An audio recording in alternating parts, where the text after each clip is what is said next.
Hello friends, welcome back to my channel.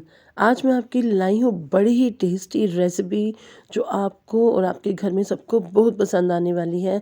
और वो है खट्टी मीठी पकौड़ी चाट रेसिपी। ये आपको बड़ी पसंद आएगी और इसे बनाना भी बहुत ही आसान है। तो आइए बिना देर किए सीखते हैं ये झटपट बनने वाली पकौड़ी चाट रेसिपी। इसे अगर आपने एक बार बनाया तो आपका मन बार बार करेगा इसे बनाने का। और अगर अभी तक आपने मेरा चैनल सब्सक्राइब नहीं किया तो प्लीज़ प्लीज़ उसे सब्सक्राइब कर दीजिए। और अगर आप नए हैं मेरे चैनल पर तो इसे लाइक सब्सक्राइब एंड कमेंट करके ज़रूर बताइएगा कि आपको ये रेसिपी कैसी लगी। ये रेसिपी बहुत ही टेस्टी है और आपके घर में अगर गेस्ट आ जाएं तो उन्हें भी ये बहुत पसंद आएगी। तो बिना देर किए आइए झटपट सीखते हैं ये बड़ी ही टेस्टी पकौड़ी चाट रेसिपी। खट्टी मीठी पकौड़ी चाट बनाने के लिए सबसे पहले यहाँ पर मैंने ली है इक्वल क्वांटिटी में मूंग दाल और चने की दाल। आप चाहो तो उड़द दाल भी ले सकते हो, वो भी इक्वल क्वांटिटी में होनी चाहिए। अगर आपने 1 कप मूंग दाल लिया है तो 1 कप ही चने की दाल लेनी है। तो इन दोनों को 2-3 घंटे के लिए भिगो कर रख देना। अगर आप चाहो तो रात को भी भिगो के रख सकते हो। उसके बाद इसे ग्राइंड कर लेना है। तो देखिए मैंने इन दोनों को ग्राइंड कर लिया हल्का सा पानी डाल के। तो इन्हें अब मिक्स कर देंगे और मिक्स करने के बाद इसे अच्छी तरह मिलाएंगे और कुछ इंग्रेडिएंट्स इसमें हमें मिलाने हैं। और वो जो इंग्रेडिएंट्स मिलाने हैं उन्हें हमने अलग मिक्सी में ग्राइंड करना है।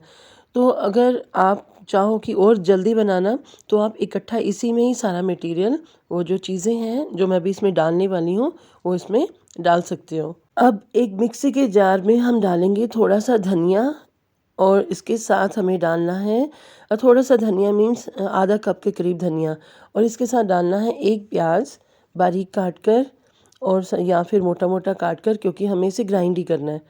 तो इसके साथ 1 इंच जितना अदरक और साथ में एक हरी मिर्च काट कर, और अगर आप तीखा ज़्यादा पसंद करते हैं तो आप 2 भी डाल सकते हैं।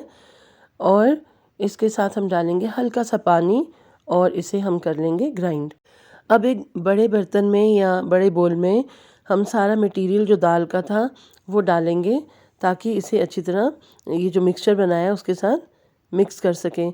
तो यहाँ मैंने बड़ा बोल ले लिया है, उसमें ये मटेरियल जो दाल का था जो पीस ली थी हमने ये डाला। अब इसमें मैंने अब ये धनिया प्याज वगैरह जो अदरक ग्राइंड किया है ये भी इसमें मिक्स कर देंगे। कोई हार्ड एंड फास्ट रूल नहीं है कि आपको इकट्ठा नहीं इसे ग्राइंड करना, आप दाल के साथ भी कर सकते हो, लेकिन इस तरह ज़्यादा अच्छा रहता है। तो अब इसमें डाली है मैंने थोड़ी सी काली मिर्च, थोड़ी सी डालेंगे हल्दी पाउडर और साथ में इसमें डालेंगे कश्मीरी लाल मिर्च, क्योंकि तीखा पहले भी डाला हुआ है, हरी मिर्च पहले भी डाली हुई है तो ज़्यादा तीखा ना हो जाए, इसलिए कश्मीरी लाल मिर्च। और साथ में नमक टेस्ट के अकॉर्डिंग, लेकिन थोड़ा नमक डालना है सफ़ेद वाला और थोड़ा काला नमक। तो ये दोनों मैंने डाल लिए। बस इतनी सी चीज़ें डालनी है, इसे मिक्स करना है।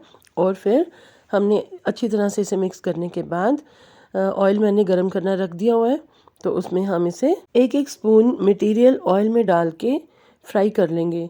तो इसमें कोई हार्ड एंड फास्ट रूल नहीं है कि ये बिल्कुल गोल ही बननी चाहिए, ये जैसी भी बनेंगी बड़ी अच्छी बनेंगी। तो आप इस तरह स्पून से थोड़ा थोड़ा मटेरियल लेकर इसे ऑयल में डालते जाइए। मैंने ऑयल को बड़ा गर्म कर लिया था, तेज़ गर्म कर लिया था।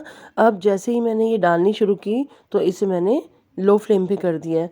और जब ये हम पकौड़ियाँ इसमें मटेरियल डाल देंगे पकौड़ियाँ बनने के लिए, तो फिर फ्लेम को मीडियम कर देंगे और इन्हें बनाएंगे। तो ये बड़ी ही टेस्टी बनती हैं। इन्हें मीडियम और बीच में लो फ्लेम पे रखिए ताकि ये अंदर से अच्छी तरह से कुक हो जाएं। तो देखिए जैसे ये क्रिस्पी हो जाएंगी, गोल्डन ब्राउन हो जाएंगी, तो मीन्स ये कुक हो गई हैं, तो हम इन्हें निकाल लेंगे। तो इसी तरह सारी पकौड़ियाँ जो हैं हम तल लेंगे। तो ये जो पकौड़ी चाट है ना, ये बड़ी टेस्टी बनती है, आप एक बार ज़रूर बना कर देखिएगा। तो देखिए अब इसे मैं अच्छी तरह फ्राई करने के बाद उलट पलट कर फ्राई करूँगी और फिर निकाल लूँगी। देखिए इन सारी पकौड़ियों को फ्राई करने के बाद निकाल लेंगे और फिर मैं एक बार और आपको बनाकर दिखाती हूँ कि इन्हें बनाना कितना आसान है।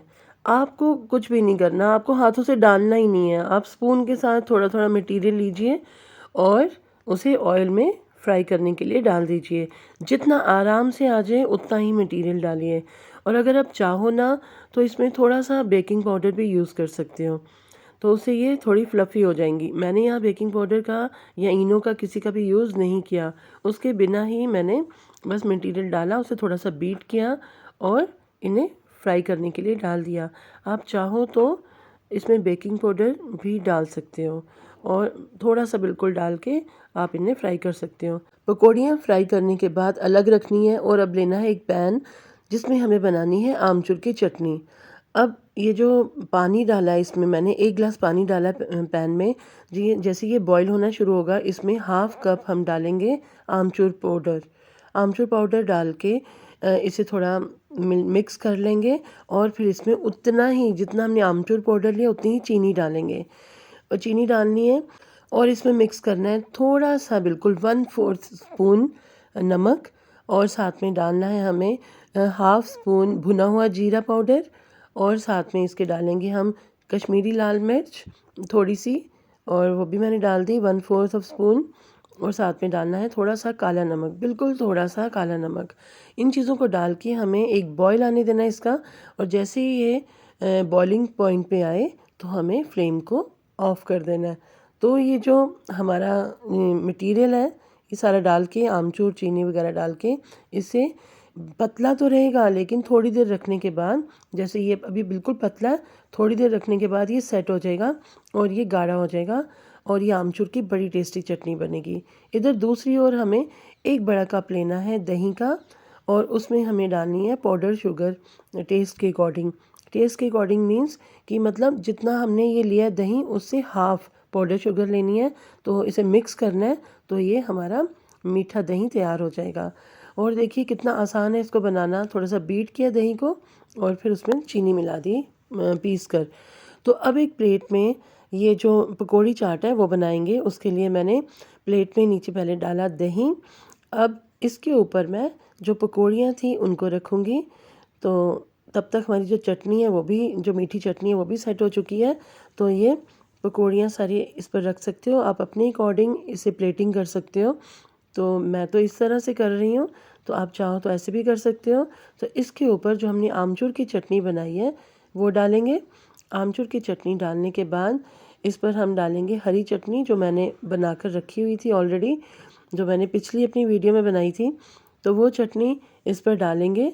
तो आप अगर जैसे भी चटनी आप बनाते हो हरी धनिया की, तो वो बनाकर, या मैंने पुदीना हरी और धनिया की चटनी डाली है, उसके ऊपर फिर से दही डालेंगे। तो ये देखिए मैं फिर से स्पून से थोड़ा थोड़ा दही डालूँगी और इसके साथ ही अब देखिए दही को पूरी तरह डालने के बाद अब इसमें हम डालेंगे 1-2 और चीज़ें इसे और भी टेम्पटिंग बनाने के लिए। वो है सबसे पहले तो जीरा पाउडर, और वो जीरा पाउडर है भुना हुआ जीरा। भुना हुआ जीरा जो है वो इसके ऊपर, उसका पाउडर जो है बनाकर वो इस पर डालना है। भुने हुए जीरे का पाउडर जो है ये इसके टेस्ट को और भी इन्हेंस करेगा। और इस पर डाल रही हूँ मैं थोड़े से अनार के दाने, फ्रेश अनार के दाने इस पर डालने हैं। और इसके साथ अगर आपके घर में भुजिया, सेवियाँ या कुछ आलू भुजिया हो तो वो भी इस पर थोड़ी सी डाल दीजिए। तो ये देखिए अब इस पर गई आलू भुजिया हल्की हल्की। तो ये बन गई ना कितनी टेम्पटिंग और कितनी टेस्टी चाट, और मिनटों में तैयार होगी। बस हमें पकौड़ियाँ तलनी है और उन्हें फ्राई करने के बाद हमने चटनी जो आमचूर से बनती है, जो बड़ी इजीली बन जाती है, वो बनाकर तैयार करनी है। और हरी चटनी तो घर पर बनी ही होती है, तो नहीं बनी हो तो आप बना सकते हो। तो इस तरह ये यमी टेस्टी डिलीशियस पकौड़ी की खट्टी मीठी चाट आप बनाकर घर में सबको सर्व कर सकते हो। फिर मिलते हैं एक नई रेसिपी के साथ, तब तक हैव अ सेफ डे।